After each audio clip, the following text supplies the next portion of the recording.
Uma boa noite, irmãos. A paz renovadora do nosso Senhor Jesus Cristo para todos nós. Você pode abrir a sua Bíblia no Salmo de número 27.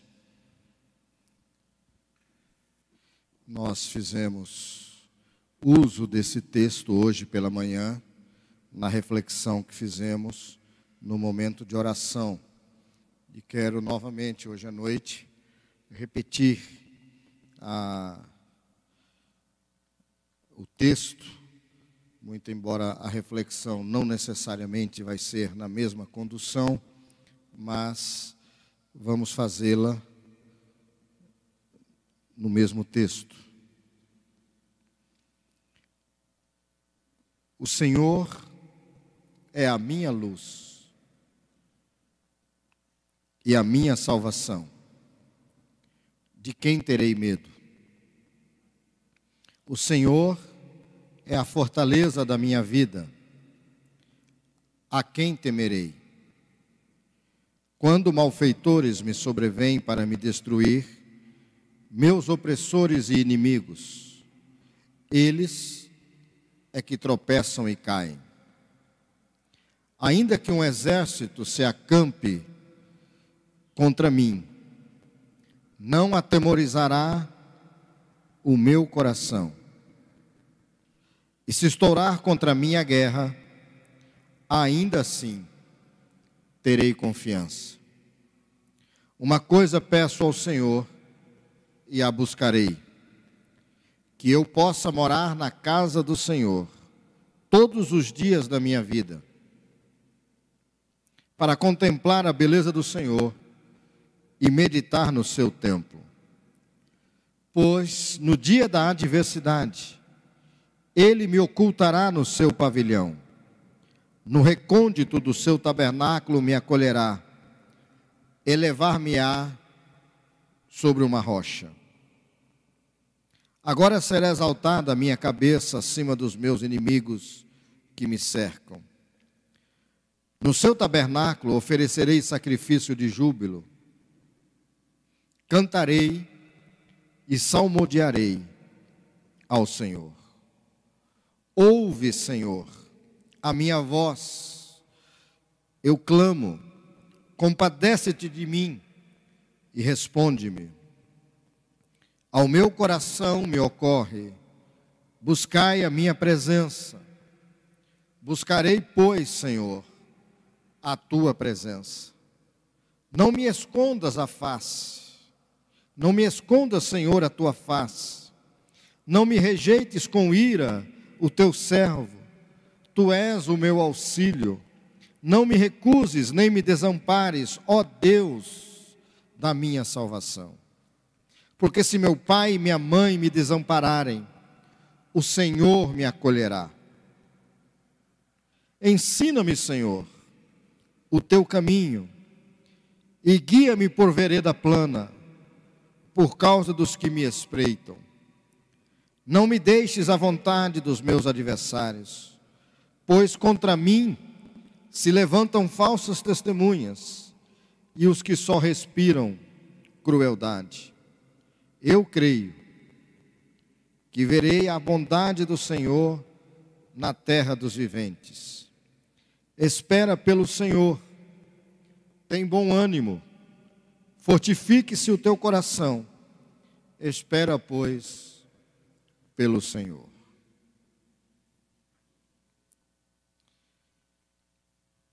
O salmista Davi,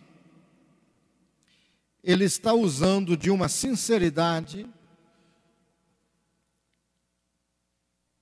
diante de Deus que merece destaque. O salmista Davi, ele está sendo,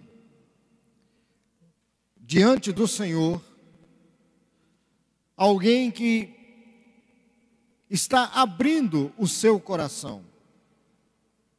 Alguém que está escancarando o seu interior, os seus sentimentos, as suas vontades, os seus desejos, mas também reconhecendo os seus inimigos.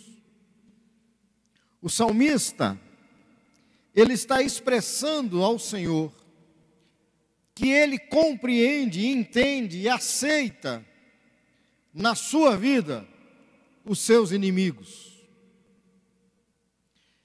E no contexto de Davi, os inimigos não eram poucos e nem fracos. Davi tinha contra si, como seu inimigo, nada mais, nada menos do que o próprio rei. Saul era o principal inimigo de Davi. Davi tinha, eu não sei se poderíamos dizer, o privilégio ou a honra de ter o principal ser da terra, o rei, como seu inimigo. Então não era fácil para Davi caminhar. Mas Davi não só tinha o rei como seu principal inimigo, como ele também tinha o rei, que era o seu principal inimigo, determinado a destruí-lo.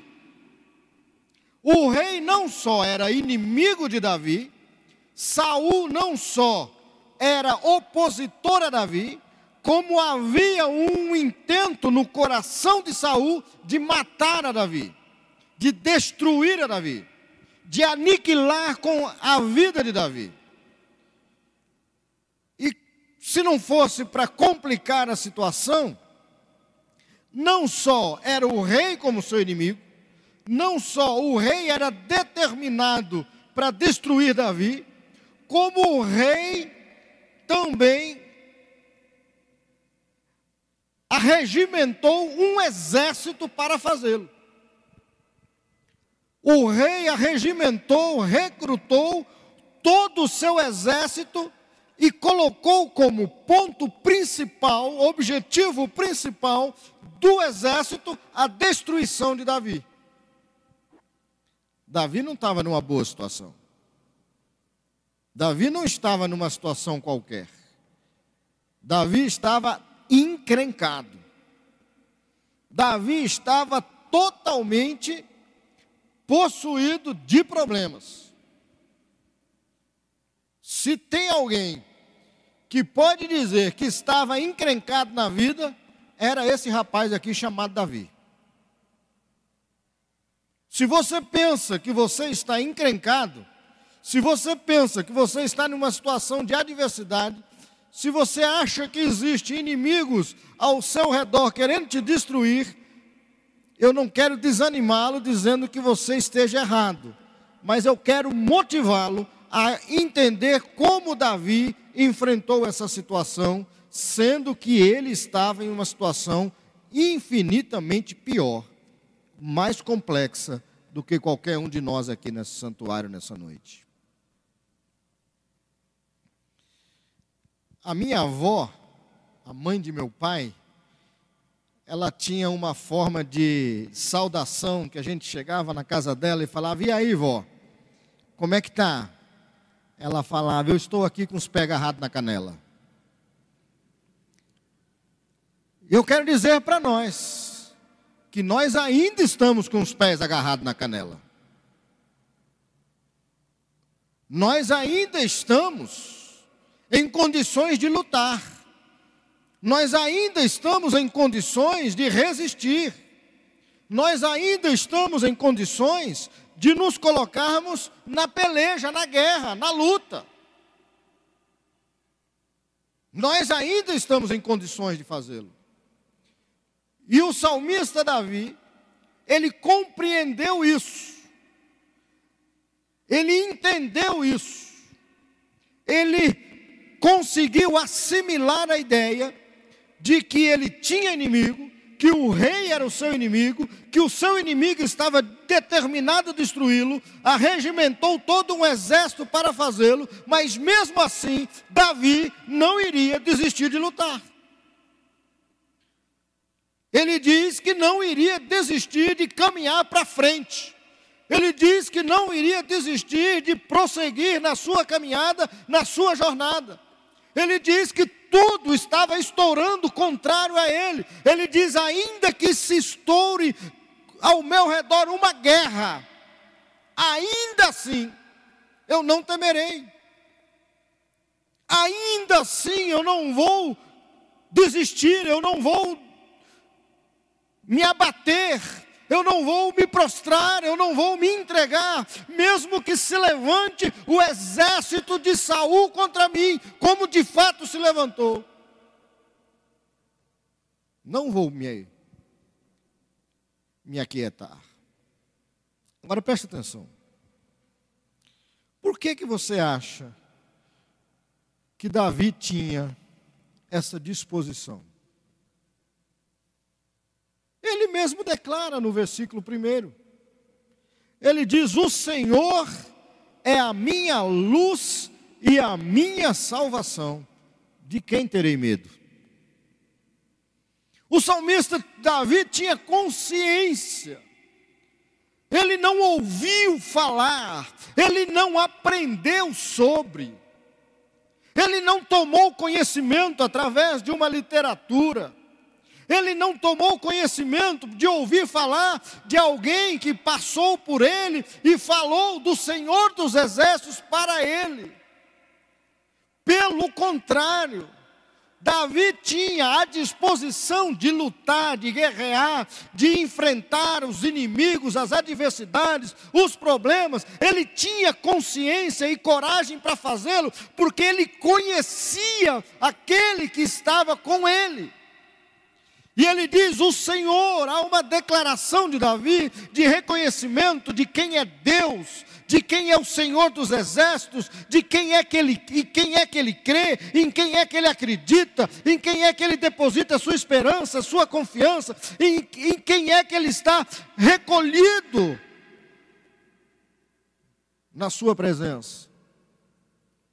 Ele diz: é o Senhor. Não é o rei,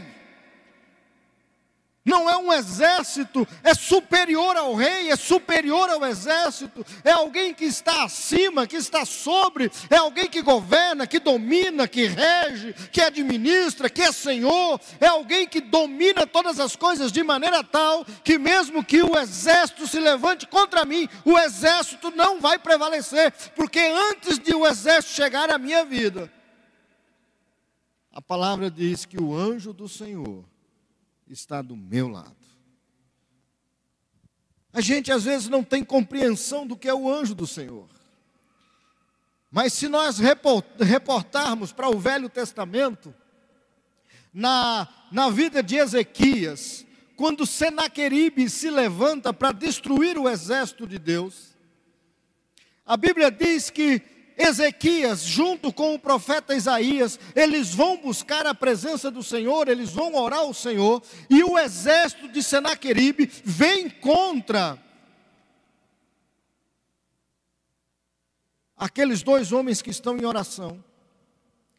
E o texto diz que Deus manda um anjo, e um anjo, em uma só batalha, ele matou 86 mil soldados do exército de Senaqueribe.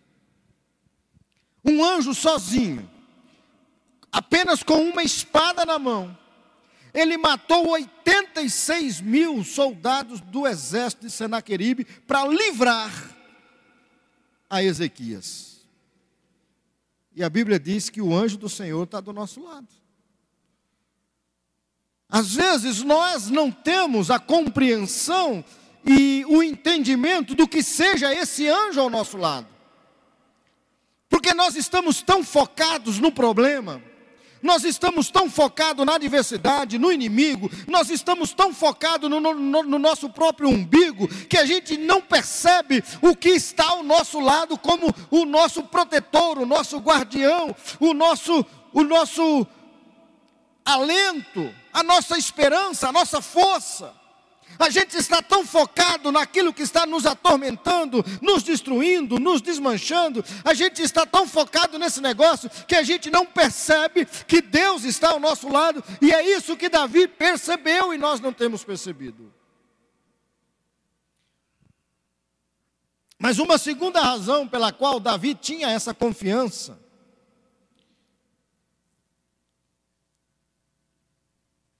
é porque Davi desejava a presença de Deus na sua vida. Preste atenção nisso aqui, que isso aqui é muito importante para a nossa caminhada cristã.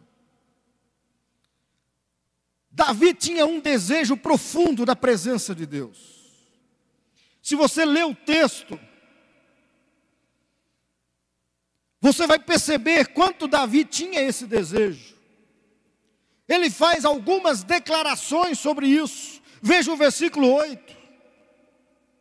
Ao meu coração me ocorre, buscai a minha presença. Buscarei, pois, Senhor, a tua presença. Preste bem atenção no que Davi está dizendo. É um desejo que brota do meu coração, é um desejo que brota do meu interior, é alguma coisa que sai de dentro de mim, o desejo de estar na presença de Deus. O desejo de andar com Deus, de estar com Deus, de experimentar Deus, de viver Deus. O desejo do coração de Davi é um desejo profundo de estar ligado, interagindo, se relacionando, estar próximo ao Senhor, não apenas do ponto de vista de saber que Deus está aqui, que o seu Espírito paira nesse lugar, que Deus é onisciente, por ser onisciente Ele está presente, onisciente, onipotente, onipresente, por ser onipresente Ele está presente em todos os lugares ao mesmo tempo. Então Ele está aqui nesse lugar. Não era essa a compreensão de Davi. Esta é uma compreensão pequena, uma compreensão minúscula do que seja a presença de Deus. A compreensão de Davi de presença de Deus era muito mais do que isso, e além disso, ela transcendia essa compreensão da onipresença de Deus. Mas a compreensão de Davi é que a presença de Deus era prazerosa, era gostosa, era desejada, era alguma coisa palpável, era alguma coisa que ele não desistia dela, que o seu coração tinha fome, tinha sede, tinha desejo, o seu coração anelava por isso. Em outras ocasiões ele diz: assim como a coça suspira pelas correntes das águas, assim, ó Deus, a minha alma tem sede de Ti. Assim, ó Deus, o meu interior tem vontade do Senhor, tem desejo de experimentar o Senhor, de estar com o Senhor, de ouvir a Tua voz, de ouvir o Teu toque, de conhecer a Tua direção, de saber quem o Senhor é, como o Senhor me ama, como o Senhor me deseja, como o Senhor tem sede de mim, como o Senhor tem vontade de mim.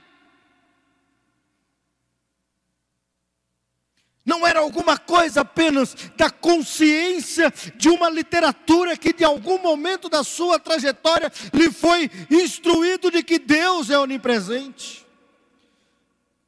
Mas Davi abraçava esse negócio, ele encarava esse negócio, ele botava esse negócio para dentro dele, ele deixava esse negócio entrar nele, na alma dele, na vontade dele, no desejo dele, que ter Deus com ele era tudo o que ele desejava. Os inimigos estão ao redor, os inimigos estão cercando, os problemas, as adversidades, o rei está em pé, a fúria do coração do rei se acendeu, o exército foi arregimentado, mas a presença de Deus enche o coração de Davi. A presença de Deus enche a alma de Davi. Como nós estamos focados nos nossos problemas e a gente não percebe Deus do nosso lado. A gente não sente o toque de Deus, a direção de Deus. Mas perceba, vamos para frente mais um pouquinho. Davi tinha coragem para enfrentar o problema, veja no versículo 11. Para enfrentar as adversidades, os inimigos, ele diz assim: Senhor, ensina-me o teu caminho. Ensina-me as tuas veredas, aplane as tuas veredas para que eu possa conhecê-las e passar por elas. Davi não tinha vontade de caminhar na sua própria direção. Davi não tinha vontade de caminhar na sua própria orientação, no seu próprio entendimento. Davi não tinha vontade de fazer isso. Davi sabia que por mais guerreiro que ele fosse, Davi sabia que por mais valente que ele fosse, Davi sabia que por mais precioso que ele fosse, ele não era capaz de conduzir a sua vida a bom termo, ele não era capaz de direcionar a sua vida para onde ele gostaria que fosse. E lá está o rei enfurecido, determinado a matá-lo. E ele diz: Senhor, mostra-me os teus caminhos. Me faz enxergar os caminhos que procedem do Senhor. Quais são as portas que o Senhor está abrindo? Quais são as portas que o Senhor está fechando? Me faz perceber isso, me faz discernir isso. Eu não quero caminhar entendendo que eu possa dar condução e direção à minha vida. Davi sabe que ele vai enfrentar os problemas, as adversidades, porque Deus está ensinando os seus caminhos. Agora preste atenção. Veja o versículo 5. Novamente, o que é que Davi vai dizer?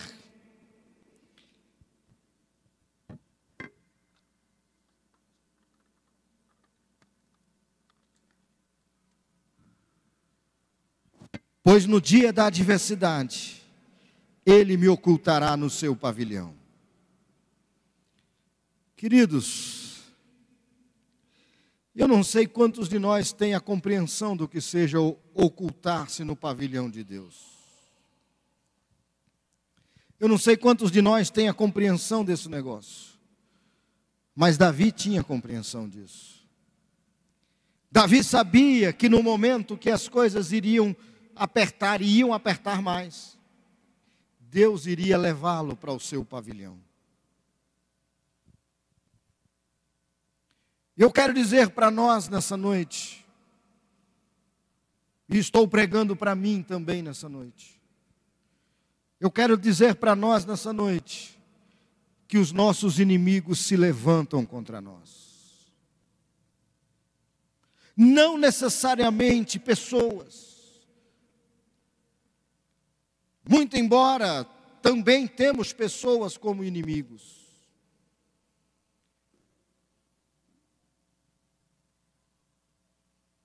Eu precisaria de tempo para explicar melhor essa questão de termos pessoas como inimigos. Mas apenas para não ficar pairando a ideia de que nós temos inimigos, o próprio salmista diz que ele odeia com ódio consumado os inimigos de Deus. Ou seja, não há no coração de Davi a intenção de ser amigo dos inimigos de Deus. Não há disposição no coração de Davi de ser amigo daqueles que blasfemam contra Deus, daqueles que se levantam contra os desígnios de Deus, contra o povo de Deus, contra a igreja de Deus. Davi não tem a menor intenção de se aproximar desse povo.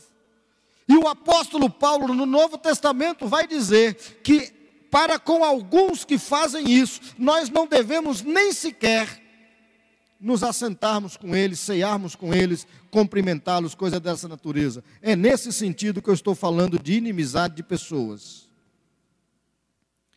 Mas quantos inimigos nós temos? Eu poderia passar a noite enumerando inimigos. Vou dar só alguns exemplos, rapidamente. A viuvez. Você já parou para pensar nisso? Hoje pela manhã nós mencionamos o nome da nossa irmã Eliene. Ela estava presente. Ficou viúva aos 48 anos de idade. Foi um inimigo que se levantou na vida dela. Toda a estrutura familiar que estava arrumada em cima da pessoa do diácono Adolfo, em menos de 60 dias ruiu, desmanchou-se, desmoronou, caiu por terra. E toda aquela estrutura que estava montada na pessoa daquele homem, agora se levanta contra a própria família como um inimigo. Você já imaginou o inimigo que se levantou a semana passada na vida de Estrelinha? Estrelinha é aquela criança que perdeu a sua mãe com 1 semana de vida.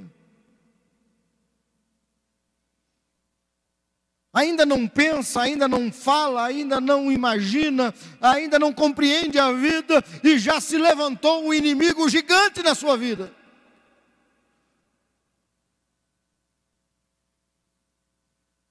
E nós poderíamos citar aqui quantos de nós temos enfermidades que são inimigos que se levantaram contra nós. Famílias que lutam contra a enfermidade dia após dia, semana após semana, mês após mês, ano após ano. Famílias que caminham assim como inimigos, e quando sara um na família, adoece o outro, quando o outro sara, adoece o outro, e parece que é um negócio assim que não tem fim, que não cessa, que não para, é um inimigo se levantando contra o outro, após o outro. A frieza espiritual é outro inimigo que a gente se depara com ele. Quantos de nós não conseguem ter uma vida de continuidade na presença de Deus? A gente começa, a gente se levanta, a gente fala, não, agora vai dar certo, agora eu vou levar para frente, agora é diferente, e a gente pega a Bíblia, a gente vem para a igreja, e a gente caminha 1 vez, 2 vezes, 3 vezes, e dali a pouco a gente começa a arrefecer, a diminuir, e quando a gente menos espera, quando a gente menos percebe, nós já não estamos mais naquele pique que gostaríamos de estar, e a gente começa a perceber que a frieza vai entrando, vai tomando conta, e vai acumulando. Relacionamento familiar, queridos, é outro inimigo que existe no nosso meio. Quantas das nossas famílias a gente percebe que não consegue se relacionar? Vivem em um ambiente de guerra, de conflito, de tensão, vivem em um ambiente de inquietação. Parece que o campo está minado, parece que a casa está minada, parece que o ambiente é um ambiente explosivo. Qualquer coisa, as coisas estouram.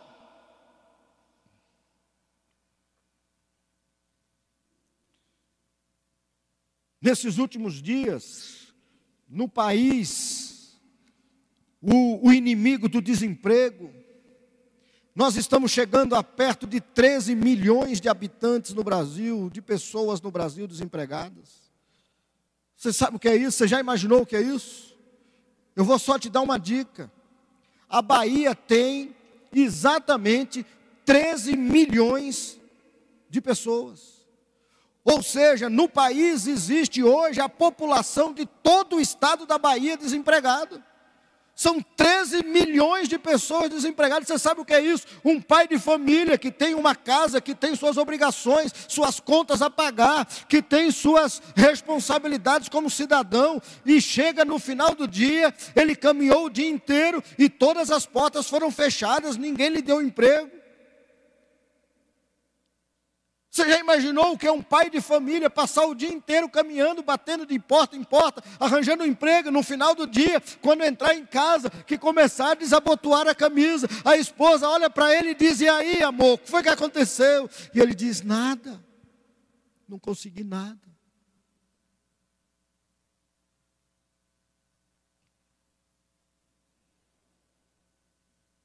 Os inimigos estão ao nosso redor, queridos. Nós estamos cercados deles.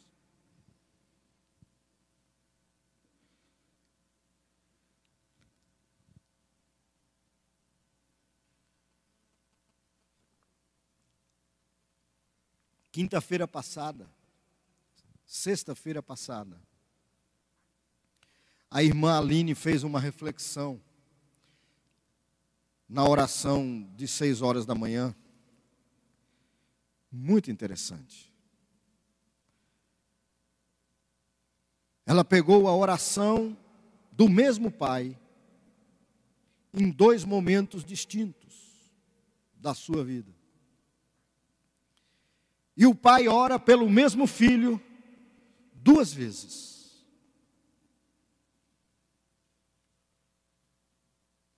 E são 2 orações distintas, muito embora seja o mesmo pai, muito embora seja o mesmo filho, mas são 2 orações distintas.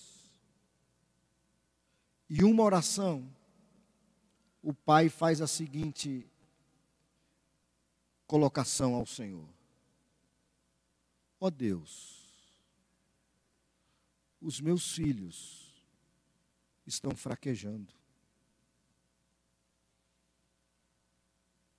E a Aline pegou essa palavra fraquejando e começou a fazer uma aplicação na juventude de hoje. O quanto que os nossos jovens hoje estão fracos, estão débeis, estão fragilizados.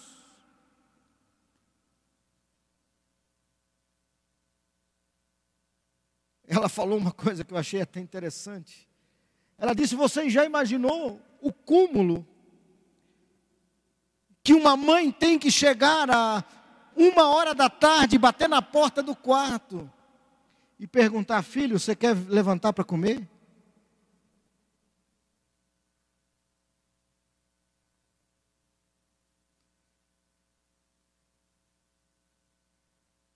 Você já parou para pensar nisso? Quanto que a nossa juventude está débil,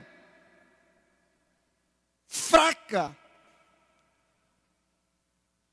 que nem sabe responder se quer comer ou não. Os pais precisam bater na porta e perguntar: você quer levantar para comer? 1h da tarde. Porque os filhos estão trancados em um mundo virtual. Os filhos estão trancados em um mundo fictício, de uma internet, de um computador, de uma série de virtualidades.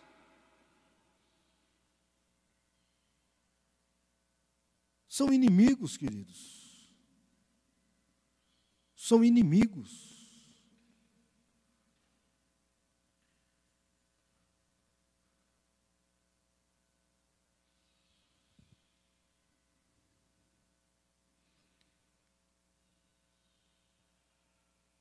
O número de divórcios no meio do povo de Deus é assustador. Na década de 80 não se aceitava o divórcio no meio do povo de Deus. Hoje o divórcio virou alguma coisa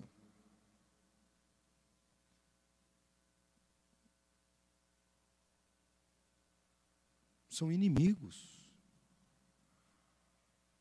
As famílias estão sendo destruídas. São inimigos.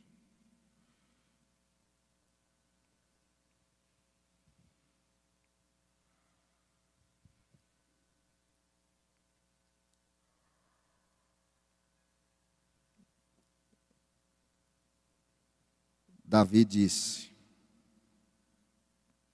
ouve, Senhor. No versículo 7. Ouve, Senhor, a minha voz, eu clamo. Compadece-te de mim e responde-me. Você já parou para pensar nesse e responde-me? Você já parou para pensar nisso?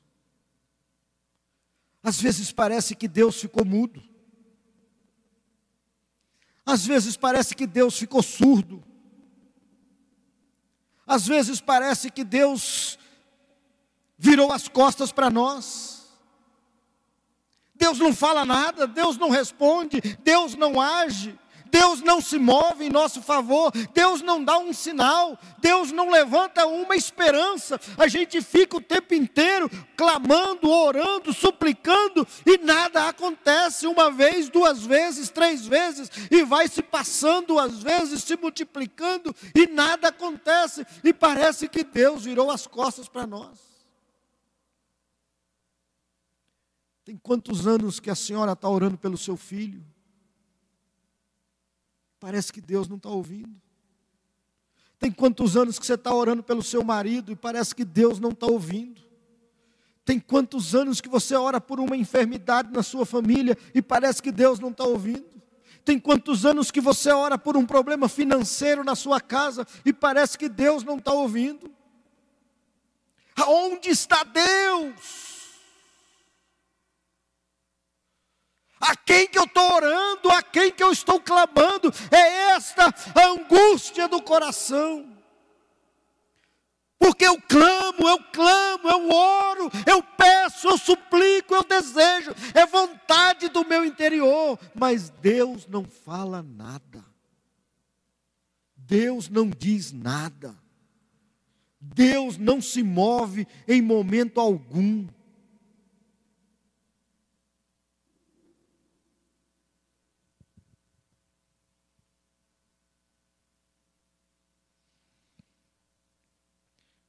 Isso acontece com vocês ou não?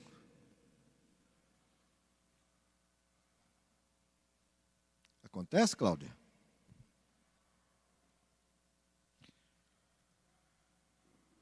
Bezinha está dizendo ali que tem 2 que ela faz isso. E ela está dizendo, eu estou sofrendo, só Deus sabe. E Davi disse, só Deus responde. Responde. Responde. Responde. Em um outro texto, Davi fala o seguinte, ó Deus, mostra-me um sinal do teu favor. Presbítero, quantas vezes a gente está precisando de um sinal? Um sinal. Uma porta. Uma luz, uma direção, uma orientação. E Deus está calado. E Deus está calado.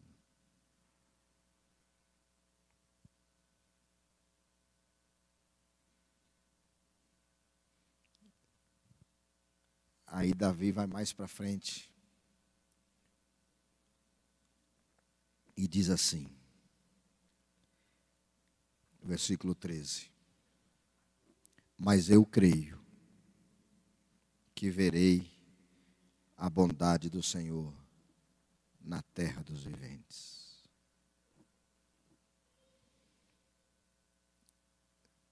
Ou como a gente precisa internalizar esse negócio. Eu creio.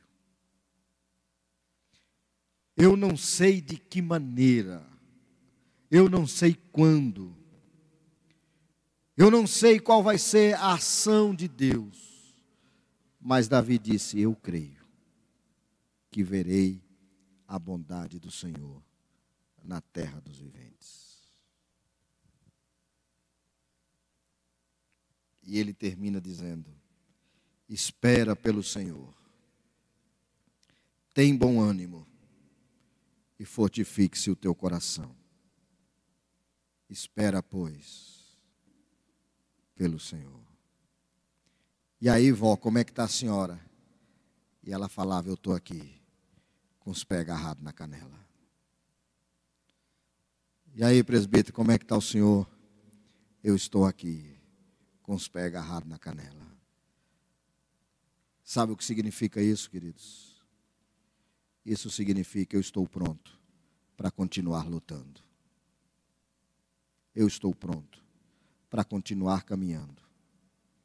Eu estou pronto para não desistir no meio do caminho, porque eu creio que verei a bondade do Senhor. Eu acredito nisso. Por isso que eu não desisto.